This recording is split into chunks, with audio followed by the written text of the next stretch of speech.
So, good morning, everyone. This is Saman here, and today we would be talking on the topic schizophrenia. So, firstly, I'll explain you what schizophrenia is. So, we'll go line around. So we'll into this presentation we'll look into introduction, symptoms, how sleep and schizophrenia are related, how diet affects schizophrenia, what treatment should we consider. So this is supposed to be a short presentation, but I'll still try my best to give you all the details. So what is schizophrenia? So schizophrenia is a mental disorder which is mostly characterized by delusions, hallucinations, disorganized behavior. People have certain problem in speeches and all such things. They generally have grossly disorganized behavior. It is also sometimes known as split personalities, like people who have several personalities. But it's not like that. It is due to their mental condition. It's not something which is purposeful. They are not pretty much accepted in the society. They have social disturbances. They cannot communicate in normal way how normal human does. So it's a major disorder, and it usually affects their social as well as personal life. And it affects mostly to all the males and females, but it starts since 20s, but it starts in mid 20s, and if we do not take care of it, it goes on elevating. The symptoms go on elevating. So yes, symptoms. So there are many such symptoms, but some which I have listed here are such as delusions, hallucinations, disorganized thinking, abnormal motor behavior. They have certain symptoms such as they have negative thoughts. They go into negative thought process. Usually, they also think about suicide and all. And sometimes they are also too positive. So it depends on how the symptoms vary. So there are usually complications during birth. So if you have some complications during pregnancy, or you have any kind of virus, so it may lead to schizophrenia in your offspring.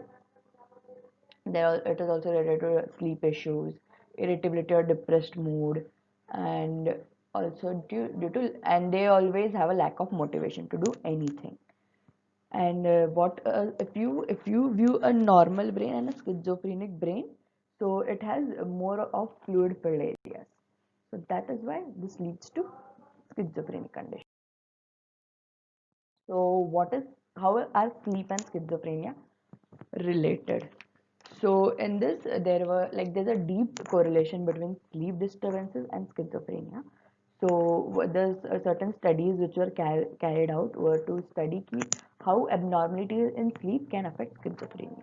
So if you have lesser sleep hours, longer onset sleep latency, you stay awake almost all the time. You even if you sleep, you do not have sound sleep, and your sleep efficiency is low. So all this could lead to worsening of schizophrenic symptoms. Okay. And how is diet and schizophrenia related? So diet is something which is a very important part of every human being. So it is said कि even if you control your diet, you could help curb the symptoms. And if you have too much of sugar or white breads and buns and mostly things which contain gluten, will surely elevate your symptoms. So what should you eat? So in order to improve condition of healthy schizophrenic patients, you can still do it. You can still do it till some extent by using the by just following the main diet. So you should have more of fruits and vegetables, omega-3 fatty acids, cod liver oil. Then you can have more of seafood. So this helps in improving your condition in the schizophrenia. Treatment. So usually the treatment what I would suggest is what science suggests is they need to give antipsychotic drugs. They need to give there has to be personal psychotherapy. If you put them in an institution, the people would care about them.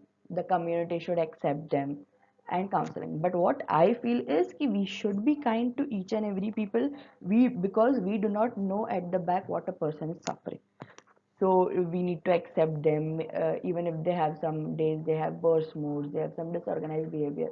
But it's okay. You need to accept them. You need to start living with them and motivate them to do things. So this would help them better, and in some cases it might help them get cured very easily. It's not something which is not curable. It is definitely curable, but it depends on how do you accept that person socially. Okay. So there were many other things, but due to time crunch, I could only cover up this much. So yeah, from where did I take all the information? And